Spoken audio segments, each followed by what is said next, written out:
Hello दोस्तों, welcome to our YouTube channel education point. दोस्तों आइए आज हम 9th क्लास का अध्याय नंबर 8 जिसका नाम है गति, उसको आज हम लोग डिस्कस करते हैं। एक्चुअली वो गति क्या होता है और इसका हमारे लाइफ में क्या रोल है। ये फिजिक्स का यूनिट है 9th क्लास का। इसको समझने के लिए, गति को समझने के लिए कुछ पॉइंट्स जिसको हम लोग को समझना बहुत ही आवश्यक है। वो पॉइंट्स कुछ इस प्रकार के हैं। अगर इन पॉइंट्स को हम लोग आसानी से समझ ले तो ये यूनिट हमारे लिए बहुत ही इजी हो जाएगा, बहुत ही आसान हो जाएगा और हम लोग को समझने में बहुत ही आसानी होगी। तो आइए हम स्टार्ट करते हैं। सबसे पहला पॉइंट जो है वो कुछ इस प्रकार है, विराम अवस्था क्या होता है। विराम अवस्था का कुछ ये मीनिंग होता है, मतलब ये हुआ कि कोई भी वस्तु अगर किसी एक बिंदु पर, मान लीजिए बिंदु ए पर रखा हुआ है, वस्तु बिंदु ए पर रखा हुआ है टी टाइम पे, अगर समय के साथ, समय हम लोग जानते हैं कि समय हमेशा चलते रहता है, रुकता नहीं है, बदलते रहता है। अगर समय के बदलाव के साथ साथ वस्तु की स्थिति में कोई बदलाव ना हो तो हम कह सकते हैं कि वस्तु विराम अवस्था में।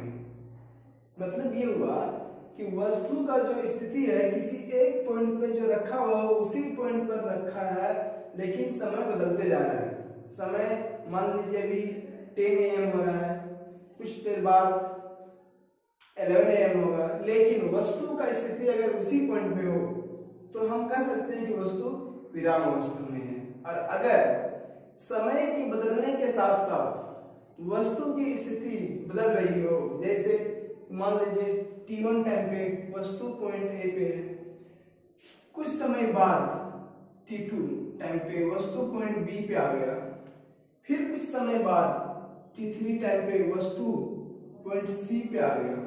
इसका मतलब ये हुआ कि जिस प्रकार से समय बदल रहा है उसी प्रकार से वस्तु की स्थिति बदल रही है। पहले वस्तु पॉइंट ए पे था, फिर पॉइंट बी पे चला गया, फिर पॉइंट सी पे चला गया। तो हम कह सकते हैं कि वस्तु जो है वो गति में है। गति में है मतलब मोशन में है, चल रहा है। ठीक है, तो यहां से हमको 2 पॉइंट क्लियर होता है, विराम अवस्था क्या होता है और गति क्या होती है। अब इसके आगे कुछ पॉइंट्स हैं जिसको हम लोग समझते हैं, दूरी और विस्थापन।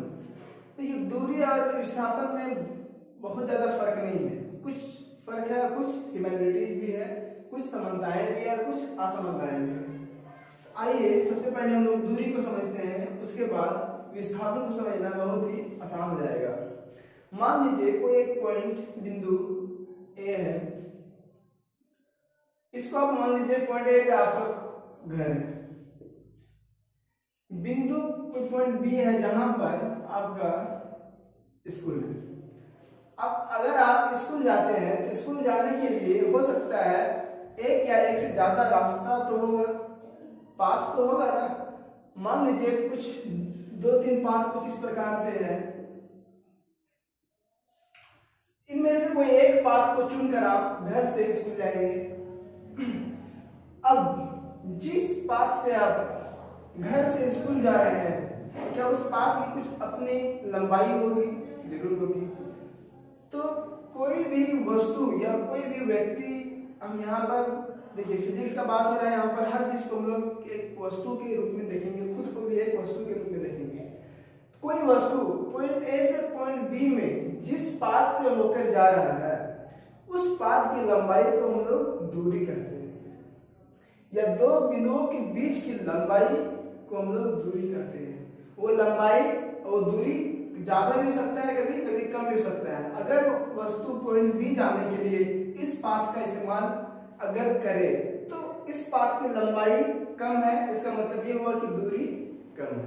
अगर वही वस्तु इस पाथ से होकर पॉइंट ए से पॉइंट बी जाता है तो उस पाथ की लंबाई इस पाथ के से ज्यादा है, इसका मतलब ये हुआ कि दूरी ज्यादा हो गई। तो दूरी हमेशा बदलते रहती है। तो लेकिन तो यहां पर हम लोग दूरी को डिफाइन कर सकते हैं आसानी से। दूरी को कुछ इस प्रकार से डिफाइन कर सकते हैं कि किसी वस्तु द्वारा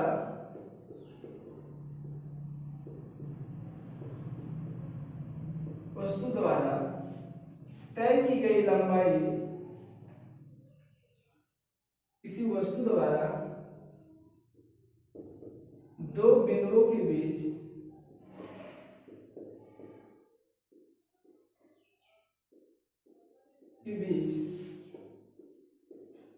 तय की गई लंबाई को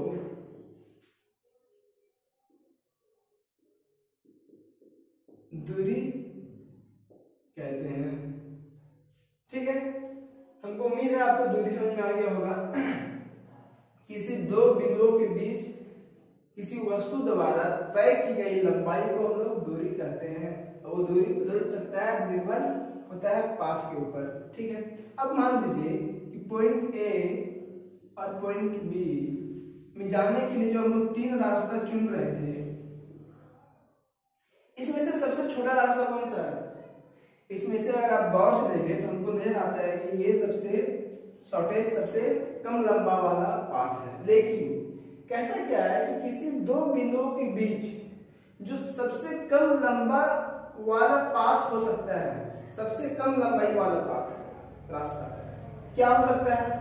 अगर दो बिंदुओं के बीच एक स्ट्रेट पाथ बना दिया जाए या स्ट्रेट लाइन में, सीधा लाइन में, तो क्या वो सबसे कम दूरी वाला पाथ नहीं हो जाएगा? बिल्कुल हो जाएगा। तो कहता है कि दो बिंदुओं के बीच जो सबसे कम दूरी होगी उसको हम लोग विस्थापन कहेंगे। दो बिंदुओं के बीच सबसे कम दूरी को हम लोग विस्थापन कहेंगे। हो सकता है कि अगर जनरली आप कभी देखें तो दो बिंदुओं के बीच कभी भी स्ट्रेट लाइन में या सीधा रास्ते, सीधा लाइन में पाथ देखने को बहुत कम मिलता है। अगर सीधा लाइन में पाथ है तो इसका दूरी भी यही हो जाएगा और विस्थापन भी यही हो जाएगा। लेकिन अगर इन दोनों बिंदुओं के बीच सीधा पाथ नहीं है, सीधा पाथ नहीं है, ये है एक पाथ, एक पाथ ये हुआ, एक रास्ता ये हुआ, तो हम लोग इनको दूरी कह सकते हैं। लेकिन जो दो बिंदुओं के बीच सबसे कम डिस्टेंस होगा, जो सबसे कम दूरी होगा, हम लोग उसको विस्थापन कहेंगे। तो विस्थापन एक प्रकार का दूरी ही है, लेकिन दो बिंदुओं के बीच की सबसे कम दूरी, उसको हम लोग विस्थापन कहते हैं। यहाँ से दूरी और विस्थापन क्लियर होता है। अगर विस्थापन को हम लोग डिफाइन करना चाहें तो कुछ इस प्रकार से हम लोग आसानी से डिफाइन कर सकते हैं। दो बिंदुओं के बीच की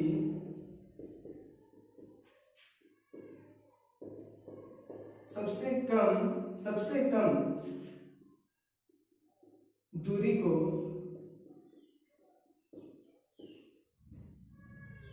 विस्थापन कहते हैं। ठीक है, यहां से दूरी और विस्थापन समझ गए। अब आइए यहाँ पर समझते हैं कि दूरी और विस्थापन में फर्क क्या है, असमानताएं क्या है। दोनों तो समझ में आ रहा है, दोनों क्या है? दूरी ही है। ठीक है, अगर हम लोग दोनों के बीच में डिफरेंस देखें तो कुछ इस प्रकार से हम लोग देख सकते हैं। मान लीजिए कि पहले देखिए, इसमें इन दोनों में फर्क समझने से पहले हम लोग दो पॉइंट समझते हैं। हम लोग जानते हैं भौतिक विज्ञान में जो वस्तुएं होती हैं वो दो प्रकार की होती हैं। क्या होती है? वस्तुएं दो प्रकार की होती है।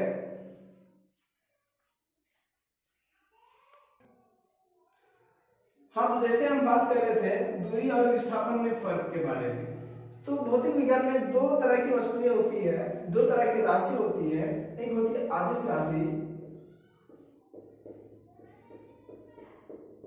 और दूसरा होता है सादिश राशि।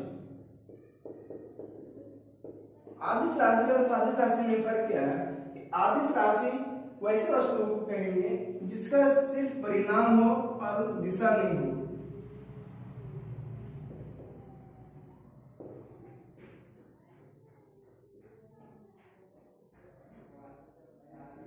देखिए, दोनों में फर्क क्या है? अदिश राशि में सिर्फ वस्तु का परिणाम देखने को मिलता है और सादिश राशि में वस्तु का परिमाण, क्या बोलते, परिणाम के साथ साथ दिशा भी हमको देखने को मिलता है। जैसे कि मान लीजिए अगर आप अदिश राशि को समझना चाहें तो एक टेम्परेचर को समझिए। टेम्परेचर क्या होता है? टेम्परेचर का अपना एक वैल्यू होता है, अपना एक नंबर होता है। जैसे कि 20 डिग्री टेम्परेचर है, 30 डिग्री टेम्परेचर है, 40 डिग्री टेम्परेचर है। इसका मतलब ये होगा कि टेम्परेचर का एक कोई नंबर है, कोई एक वैल्यू है, जिसको हम लोग क्या कहते हैं? परिणाम कहते हैं। लेकिन उसका क्या कोई दिशा है?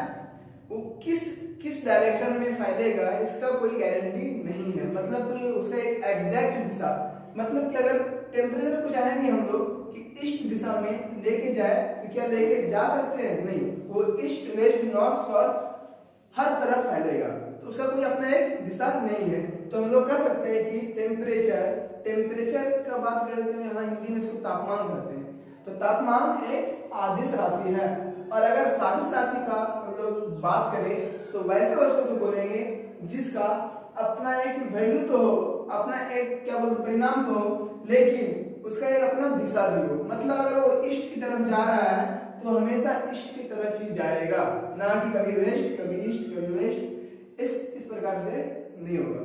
उसका एक अपना कोई पार्टिकुलर दिशा होना चाहिए, उसको हम लोग सादिश राशि कहेंगे। यहाँ पर आप अगर देख पाए तो दूरी और विस्थापन में अगर दो बिंदु के बीच का अगर हम लोग दूरी ले तो रास्ता कुछ इस प्रकार से भी हो सकता है या इस प्रकार से भी हो सकता है। इसमें आप देख पा रहे हैं कि इसका दिशा कभी इधर दिखा रहा है, फिर आगे बढ़ रहे तो फिर इधर दिखा रहा है, फिर इधर दिखा रहा है दिशा, फिर इधर दिखा रहा है। इसमें दिशा का परिवर्तन लगातार हो रहा है दूरी में। तो हम लोग दूरी को एक आदिश राशि कहेंगे। लेकिन विस्थापन क्या होता है? विस्थापन दो बिंदुओं के बीच की सबसे कम दूरी। अगर सबसे कम दूरी देखें तो एक सीधा लाइन जाता है। सीधा लाइन जाने का मतलब ये हुआ, अगर हम लोग इसको ईस्ट ले लेते हैं या फिर वेस्ट ले लेते हैं, तो मतलब इसमें जो भी वस्तुएं जाएंगी वो एक ही दिशा में जाएंगी। उसका कुछ अपना वैल्यू तो होगा ही ना, परिणाम तो होगा विस्थापन का, लेकिन उसका एक दिशा भी देखने को हमको मिल रहा है। तो हम लोग कह सकते हैं कि विस्थापन एक सादिश राशि जबकि दूरी एक आदिश राशि है। और इसमें आइए आगे हम लोग समझते हैं। सबसे पहले इसमें एक चीज और दोनों में फर्क क्या है कि दूरी हमेशा दूरी जो है सो कभी जीरो नहीं हो सकती है, लेकिन विस्थापन जीरो हो सकता है। कैसे? आइए समझते हैं। मान लीजिए दो बिंदु है, दोनों बिंदुओं के बीच अगर कोई वस्तु जाना चाहे पॉइंट ए से पॉइंट बी, तो कोई एक अपना पाथ चुन के जाएगा, फिर वो उस बिंदु से वापस दूसरे पाथ से या उसी पाथ से वापस लौट जाएगा। अगर इस पाथ का दूरी 10 किलोमीटर है तो उस वस्तु द्वारा तय की गई दूरी हम लोग निकालना चाहें तो हम लोग आसानी से निकाल सकते हैं कि उसको 10 किलोमीटर जाने में लगा होगा और 10 किलोमीटर आने में, मतलब वो 20 किलोमीटर दूरी तय किया। लेकिन अगर हम लोग विस्थापन का बात करें तो विस्थापन में कोई वस्तु, विस्थापन क्या होगा? सीधा पाथ पे जाएगा। कोई वस्तु यहाँ से चलकर यहाँ जाता है, फिर वापस यहाँ से लौट जाता है। तो इसमें आप लोग को देखने को मिल रहा होगा कि विस्थापन नहीं हो रहा है। विस्थापन का मतलब स्थान में चेंज, परिवर्तन। वस्तु जिस स्थान पे था उसी स्थान पे वापस आ गया। इसका मतलब ये हुआ कि विस्थापन जीरो हुआ। ठीक है, तो हम लोग तो इसमें दूसरा डिफरेंस क्या है दूरी और विस्थापन में कि दूरी कभी जीरो नहीं हो सकता है जबकि विस्थापन जीरो हो सकता है। अगर इसके हम लोग आगे बढ़े तो तीसरा डिफरेंस ये है कि दूरी हमेशा विस्थापन के बराबर या विस्थापन से बड़ा होगा। या तो विस्थापन के बराबर होगा या तो विस्थापन का बड़ा होगा। जैसे मान लीजिए ए बी है, ठीक है। अब यहाँ से क्या होगा, अगर कोई वस्तु कोई रास्ता से जाता है तो कोई दूरी तय करेगा, और अगर हम लोग विस्थापन देखें, मान लीजिए इस रास्ता का दूरी 10 किलोमीटर है, तो जो स्ट्रेट लाइन होगा, सीधा रास्ता होगा, वो जाहिर सी बात है इससे कम होगा। मान लीजिए 7 किलोमीटर है। अगर कोई वस्तु इस पाथ से जाता है तो दूरी 10 किलोमीटर तय करता है जबकि विस्थापन 7 किलोमीटर। इसका मतलब ये होगा कि दूरी विस्थापन से बड़ा है। लेकिन किसी किसी केस में क्या होगा कि रास्ता अगर इसी पाथ में होगा, अगर सीधा रास्ता होगा, तब क्या होगा कि दूरी भी 7 किलोमीटर होगा और विस्थापन भी 7 किलोमीटर होगा। इस केस में क्या होगा, विस्थापन और दूरी दोनों बराबर होंगे। इसलिए हम कह सकते हैं कि दूरी हमेशा या तो विस्थापन से बड़ा होगा या विस्थापन के बराबर होगा, उससे छोटा नहीं हो सकता। तो हम लोग दूरी और विस्थापन में 3 डिफरेंसेस देख लिए कि दूरी एक आदिश राशि है, विस्थापन सादिश राशि है। दूरी हमेशा विस्थापन से बराबर या विस्थापन से बड़ा होगा, ठीक है। और दूरी कभी जीरो नहीं हो सकता है, जबकि विस्थापन जीरो हो सकता है। अब आगे हम लोग बात करें चाल और वेग का। जिस तरह से विस्थापन और दूरी में समानताएं हमको देखने की मिली कि दोनों क्या है, दूरी है, उसी प्रकार से चाल और वेग में भी देखने को मिलेगा। चाल को हम लोग स्पीड बोलते हैं इंग्लिश में, और वेग को वेलोसिटी, ठीक है। देखिए चाल क्या होता है, चाल कहता है कि किसी वस्तु द्वारा दूरी में परिवर्तन को चाल कहेंगे। अगर कोई वस्तु समय के साथ t1 टाइम में पॉइंट ए पे था, t2 टाइम में पॉइंट बी पे आ गया, मतलब कुछ दूरी तय किया, मान लीजिए 5 किलोमीटर। फिर क्या हुआ कि t3 टाइम में वो वस्तु पॉइंट सी पे आ गया, मतलब फिर कुछ दूरी तय किया।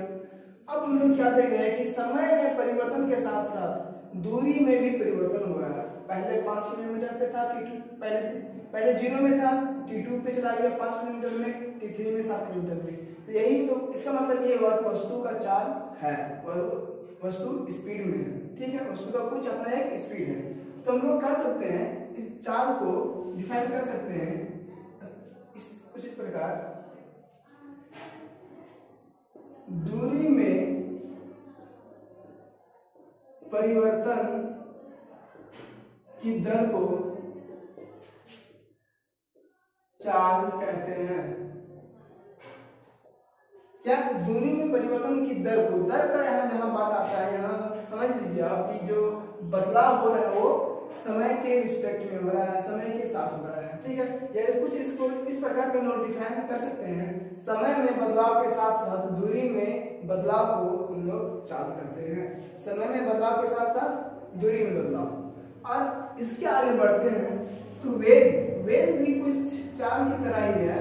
यहाँ पर हम लोग क्या बात कर रहे थे चाल में कि दूरी में बदलाव की दर, लेकिन जब वेग में आते हैं तो वेग में आने के बाद विस्थापन की बदलाव की दर, और विस्थापन जानते हैं क्या है, दूरी है दो बिंदुओं के बीच सबसे कम दूरी।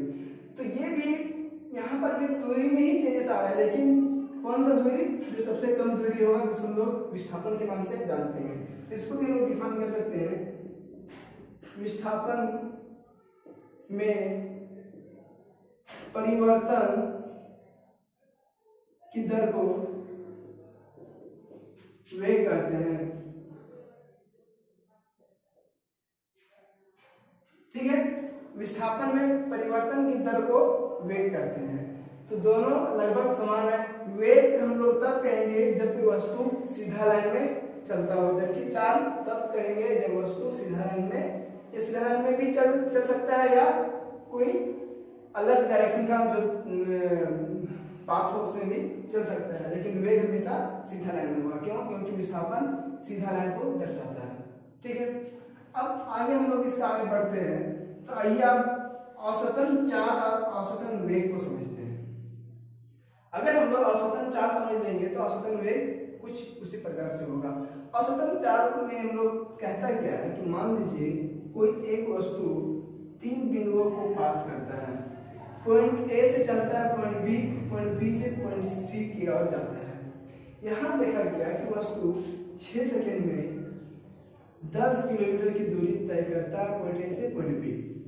आगे क्या होता है, आगे वही वस्तु 15 किलोमीटर की दूरी पॉइंट बी से पॉइंट सी को तय करने में 8 सेकंड लेता है। इस केस में अगर कोई आपसे पूछ दे कि वस्तु की चाल क्या होगी, आप नहीं बता सकते हैं।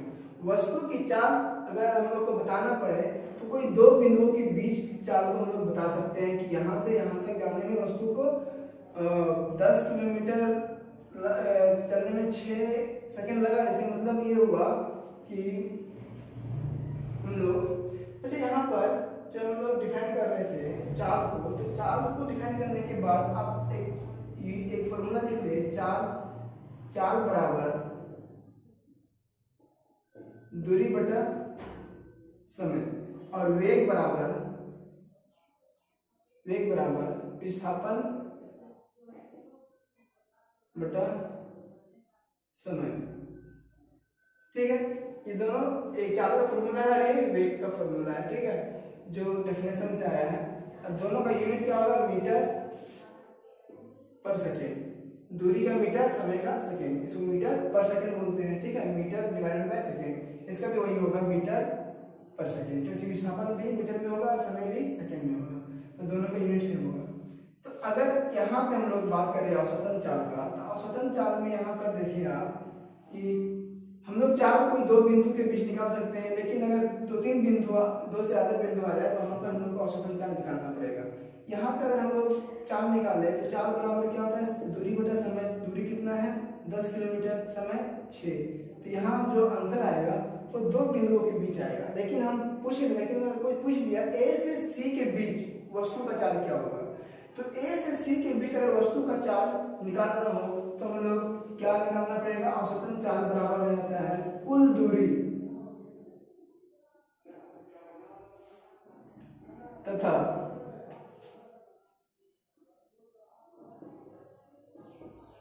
कुल समय का अनुपात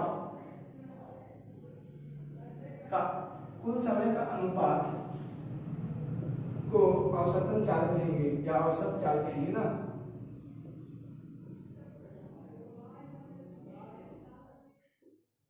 ठीक है, कुल दूरी तथा कुल समय का अनुपात को औसत चाल कहेंगे। मतलब औसत चाल बराबर हो जाएगा कुल दूरी डिवाइड बाय कुल समय। तो हम लोग जो यहाँ पर पॉइंट लिए थे BC कुछ इस प्रकार से था, ये 10 किलोमीटर था, ये 15 किलोमीटर था, ये 6 सेकंड था, ये 8 सेकंड। तो कुल दूरी कितना होगा, 10 + 15 25 डिवाइडेड बाय कुल समय 6 + 8 8 से 14। तो इसका जो रिजल्ट आएगा वो हम लोग क्या बोलेंगे, औसतन चाल, वस्तु का औसतन चाल, कुल दूरी बाय कुल समय। और अगर औसतन वेग का बात करें तो औसतन वेग भी दोनों भी सिमिलर होगा। औसतन वेग बराबर हो जाएगा कुल विस्थापन बाय कुल समय। ठीक है, तो आप लोग दूरी और विस्थापन में समझ लें क्या क्या रिलेशन है, कुछ डिफरेंसेस है। जहां पर वेग का बात होगा वहां हम लोग विस्थापन लेंगे, जहां औसतन वेग का होगा वहां विस्थापन लेंगे, जहां चाल का बात आएगा दूरी को लेंगे। ठीक है, अब इसके आगे हम लोग आते हैं तो हम लोग अगर गति को समझे तो गति दो प्रकार की होती है, एक समान गति होती है, दूसरा असमान गति होती है। दोनों में फर्क क्या है आइए समझते हैं। गति हम तब कहेंगे जब कोई वस्तु समय के साथ अपना अवस्था बदलते रहे, जो कि हम लोग सबसे पहले डिस्कस कर चुके हैं। ठीक है, अब एक समान गति तब कहेंगे जब कोई वस्तु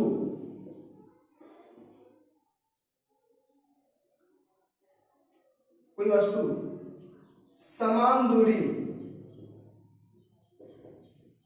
को सेम समय में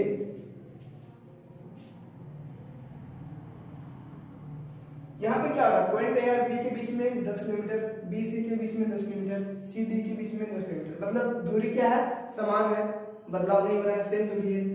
अगर समान दूरी को वस्तु सेम समय में तय करे तो हम लोग उसको एक समान गति कहेंगे। गति का जो वस्तु का जो भी गति है वो समान है, मतलब एक तरह का गति है। गति पॉइंट ए से लेके पॉइंट डी तक वस्तु का गति सेम है, तब वो हर 10 किलोमीटर को हर 6 सेकंड में तय कर रहा है। अगर वस्तु का गति समान नहीं होता तो क्या होता है कि कहीं समय ज्यादा कहीं समय कम लेता है। क्यों? अगर वस्तु का गति को हम लोग बढ़ा देते हैं तो समय कम लगता है, और अगर घटा देते हैं तो ज्यादा लगता है। तो इस प्रकार से हम लोग एक समान गति को डिफाइन कर सकते हैं कि वस्तु द्वारा तय की गई कुल, तो इसको हम लोग कुछ इस प्रकार समझ सकते हैं कि वस्तु द्वारा समान दूरी को समान समय में जब तय किया जाता है तो हम लोग कह सकते हैं कि वो एक समान गति में है। कौन? वस्तु। जब वस्तु समान दूरी को समान समय में तय करता हो। लेकिन असमान गति तब होगा जब वस्तु समान दूरी को तय करने में असमान समय को लगाएगा। मान लीजिए यहाँ 7 सेकंड ले लिया, यहाँ पर 4 सेकंड ले लिया। यहाँ पर क्या हम लोग देख रहे हैं कि दूरी तो समान है लेकिन समय असमान है। और अगर इसके आगे हम लोग बढ़े तो मान लीजिए कभी कभी इस प्रकार से भी हो सकता है कि दूरी में बदलाव हो। 10 किलोमीटर है यहाँ पे, यहाँ 15 किलोमीटर, लेकिन समय समान हो, 6-6 सेकंड दोनों में लेता हो। तो यहाँ पे क्या होगा कि दूरी असमान है और समय समान है, तो ये भी असमान गति होगा और ये भी असमान गति होगा। जब तक दोनों बराबर ना हो, समान दूरी समान समय ना हो, तब तक हम नहीं कह सकते हैं कि वो एक समान गति है। तो ये क्या हुआ, असमान गति। एक समान गति और असमान गति को अगर आप समझ पाए तो ठीक है। अगर आपको समझ में नहीं आया तो आप हमको कमेंट करके बता सकते हैं, इस पर फिर हम वीडियो बना के डाल देंगे। अब इसका लास्ट पॉइंट को समझते हैं, त्वरण। त्वरण बहुत ही इंपॉर्टेंट पॉइंट है। अगर आप इसको समझ पाएंगे तो आपके लिए यूनिट बहुत ही इजी हो जाएगा। त्वरण कहता है, इसको मिला देते हैं सबसे पहले, यहां बात करते हैं हम लोग। त्वरण कहता है कि वेग में परिवर्तन की दर को त्वरण कहते हैं। कहता क्या है कि समय के साथ अगर वस्तु का वेग में बदलाव आ रहा है, वेग में बदलाव आ रहा है मतलब वेग में बदलाव तब आएगा जब वस्तु सीधा लाइन में जाएगा, क्योंकि वेग बात करता है विस्थापन का, और विस्थापन दो बिंदुओं के बीच का सीधा रास्ता है। सीधा रास्ता मतलब सबसे कम दूरी वाला रास्ता है। तो त्वरण कहता है कि वेग में चेंजेस, परिवर्तन को हम लोग समय के साथ की दर को त्वरण कहेंगे। त्वरण को अगर डिफाइन करना चाहें तो किस प्रकार समझ कर सकते हैं, वेग में परिवर्तन की दर को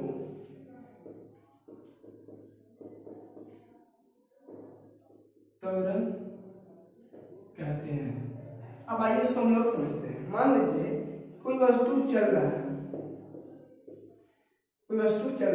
पॉइंट ए पे भी चल रहा था, बी पे भी चल रहा था, सी पे भी चल रहा था। और अगर मान लिया 3 पॉइंट नहीं लेते, 2 ही पॉइंट लेते, तो वस्तु चल रहा है, चलते चलते वो पॉइंट ए से पास हुआ, देखा था गया पॉइंट ए पे वस्तु का जो वेग था वो u था, u किलोमीटर पर सेकंड। किलोमीटर पर सेकंड का मतलब ये है दूरी बटा समय या विस्थापन बटा समय। वेग तो वही होता है ना, विस्थापन बटा समय।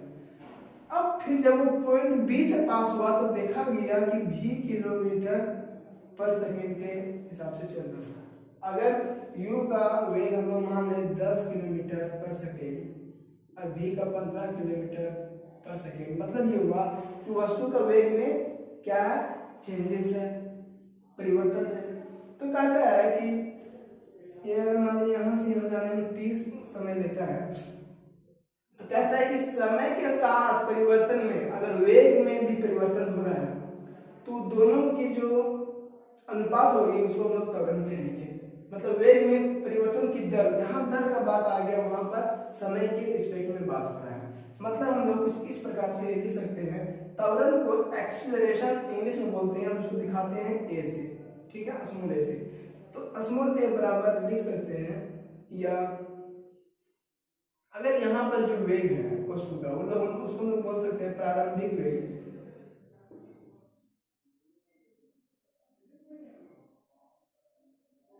प्रारंभिक वेग। और यहाँ पर जो वस्तु का वेग है वो क्या है, अंतिम वेग।